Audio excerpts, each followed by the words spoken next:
welcome to this episode of Changemakers of the Pandemic.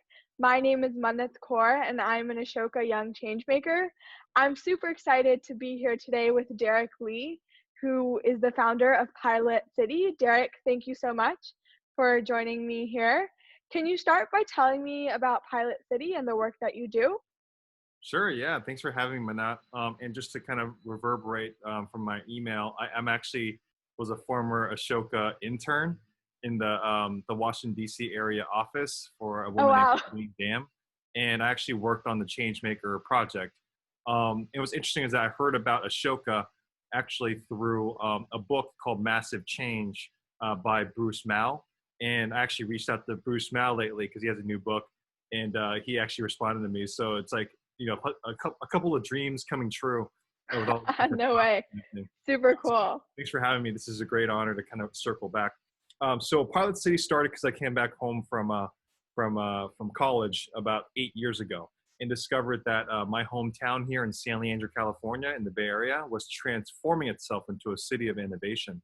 And I heard a lot about attraction of startups into the city, attraction of talent into the city, but I really didn't hear too much about the people who are from there to be the ones that actually help build the future of the city. And that became a flag for me.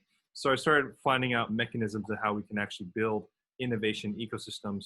And we realized that schools were actually the only mechanisms to build a sustainable ecosystem that can innovate. So that's why PilotCity exists and how we started. And what sort of work do you do now? Yeah, so we've been experimenting with what they call work-based learning programs, and specifically scaling work-based learning. Work-based learning essentially is the idea of internships for high school students or guest speakers or field trips. But all that was kind of boring to us. We wanted to make something more scalable and interesting and more engaging. So we started experimenting with scalable work-based learning practices that we invented. And then we modeled up a program that has been working pretty well for the last 2-3 years. And the model is connecting employers with teachers. And then we have students in the classroom work on projects and solutions for those employers while in school, like during school time. And they could qualify them for an internship with that employer, given how well they do on that project. And even in an internship, they actually execute on the project that they started in the classroom. So it's like a full cycle internship program from in-classroom project to summer internship to execute on that project. And we have about 1,200 students in our program this school year. Wow. That's a very interesting model. And I've noticed that you've been hosting many online coding events and hackathons during the pandemic. Can you talk a little bit about what inspired you to get involved? Yeah, for sure. So when COVID happened, we actually made some pivots, some very, I would say pretty swift pivots and actually pretty effective. So we actually tripled our applications for our internship, fellowship, and entrepreneurship program compared to the previous years. And we actually increased our internship, fellowship, and entrepreneurship program by 2.5 times. So we actually have about 114 interns, fellows, and entrepreneurs right now. And that's triple from last school year. That's awesome. And the main pivots we made was the idea of student choice. So student choice is basically instead of having the employer matched with the teacher and then having them matched and then the teacher brings the project back to the classroom, instead, the student themselves can choose which employer they want. And then they actually work on a project for them and then they can qualify for an internship. As you know, as a student, you know, if you have a choice of which, you know, who you want to pick, you're typically more engaged. Right. So that was the big pivot for us this year, along with some other items, but generally that was the big one. What was the process like to pivot your organization in the span of a couple of weeks? Oh yeah, it was I mean, luckily I'm a crisis kind of guy. So like I like going straight for the crisis. Like when there's a big explosion, I just go straight to the explosion. I don't know why, it's a phenomena that I kind of enjoy to some extent. But I enjoy the creativity of it, you know, and with COVID, you know, it was a big creative challenge, right? I mean, literally people were dying, and then people had all these safety measures and people were concerned about having their students go to school, and then parents had their own issues with trying to manage people as well. So it became a big like parameter problem, right? So all it was a factors of a few parameters. Like it had to be online, Students had issues engaging, specifically underserved neighborhoods and communities and cities, right? We needed to kind of work with schools to like see like if students had Chromebooks or internet. So it was really about input of a bunch of parameters that then we had to kind of work with to puzzle in to decide what was the best method of approach. Now, one of the big things that we did was actually said, okay, if we know that students are not going to have um, ongoing weekly, monthly engagement with their project, we said, okay, how do we fix that as one solution? So we decided to have a digital hackathon.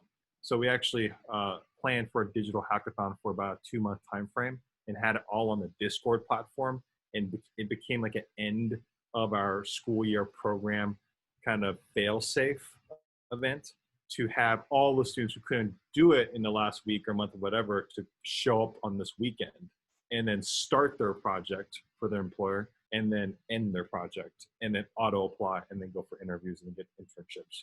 And it worked. Again, we tripled our application rate. I think that's where the digital hackathon came in that you experienced. And we never hosted a digital hackathon. So it was new. All of it was new. And it was a lot of fun. And we have a video on it too. So I'd love to show you sometime.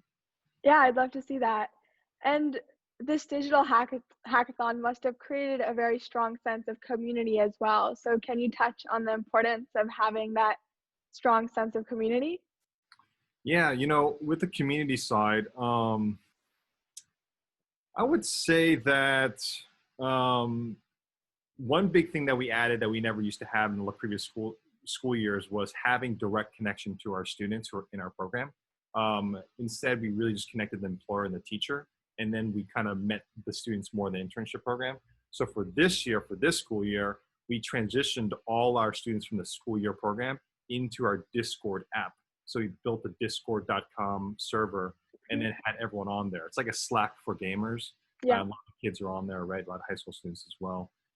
So we built a community through there. And what was cool is that we were able to have like direct support for the students and answer their questions and be kind of like a mentor for them as they built their project. So it almost felt like an internship program within itself during the school year because we had engagement with them. So, our community on that side, the student front, is quite inspiring because, the students who go through our internship, fellowship, and entrepreneurship program, right, they become our success managers to then manage the next cohort of interns, fellows, and entrepreneurs. So we actually have a network of former interns and fellows that has worked for us, that has been an intern and fellow before, but now work with us, like code with us or run our programs or whatnot. So we are actually a big family with PilotCity, and I'm technically the oldest, and everyone else is like, almost half my age to some extent. I love that. So what's the importance of collaboration then in helping to amplify your efforts? Yeah, with collaboration and amplifying our efforts, our main partnerships are usually with our employers. So our employers are typically the ones that contribute their time, their energy, and really kind of build the excitement of the students, because the students want to have that work-based learning experience. They want that internship position, right? So that's the main partnership that we have on that front. And then our partnerships with our schools are really big.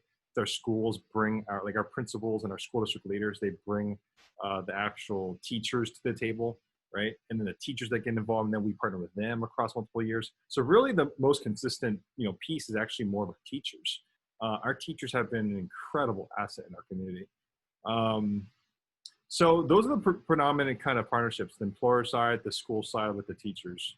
And we haven't yet, we do have a lot of partnerships with city governments, county governments, and congressional offices on just like a general partnership level, but nothing really Right. too involved. So we're trying to amplify the city government kind of aspect to it as well. And over the last couple of months, what sort of feedback and testimonials have you been receiving from the students that you've worked with? Yeah,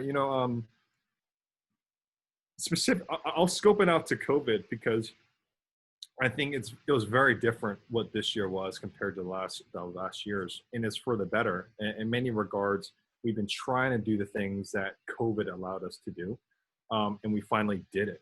Like an AI interviewer, asynchronous interactions between employers and students, building a Discord, building a community during the school year, having a digital hackathon that actually accelerates the students' projects before they actually auto-apply. Student choice, like eliminating the need for a teacher to become a trainer, but more of a coach or a mentor to the student rather than having the reliance on them as a trainer. All these things are things that we've been wanting to do already in the next 2 years, 3 years. We did it all in like 3-4 months. So in terms of the feedback we got from the students, we'll have to see still because we're not done with our internship, fellowship, and entrepreneurship program. But so far, so good. I think everyone's fairly engaged, and we usually get very high engagement with our internship programming. I guess it's still TBD, but so far, so good. We're having tons of fun. That's awesome. And what advice would you give to other young people who want to step up and make an impact right now? Sure, yeah. I think right now is a moment where people can kind of grow their wings. Um, when there are challenges, right, you will naturally get sets of the population that be able to actually goes into a scenario where they freeze up, or they're out of time, or they don't have time, or they have other obligations and so forth. So for those who have time, for those who actually have instinct, for those who actually have motivation and interest in kind of building up what they want to do in the world, identify that now. There's tons of problems for you to solve. Go ahead and solve the biggest one that you think you can crack, and then dive right in. But don't be too scared of diving in, trying to tackle the whole beast. Take the first step. It's always about the first step. If you have some big idea, right? When I have a big idea, I think about the people that I need to talk to make it happen, right? Right. So then I say, okay, who's that first person I need to call to get their feedback? And I pick up a phone literally as I think about it, and I call them or text them and say, hey, like, what do you think about this idea? Would you be down to do it, right? And usually they'll give you your feedback, and then you then get one step further, and that gets you closer to your North Star. So that's what I recommend is dive in. During times of crisis, during times of challenge, it's time to really kind of make it happen for yourself and actually make an impact in the world. I really love that. Just go for it and start small. Oh yeah, first step. Awesome. Well, thank you so much, Derick, for joining us today and for sharing your story. I love the work that you're doing. Thank you so much.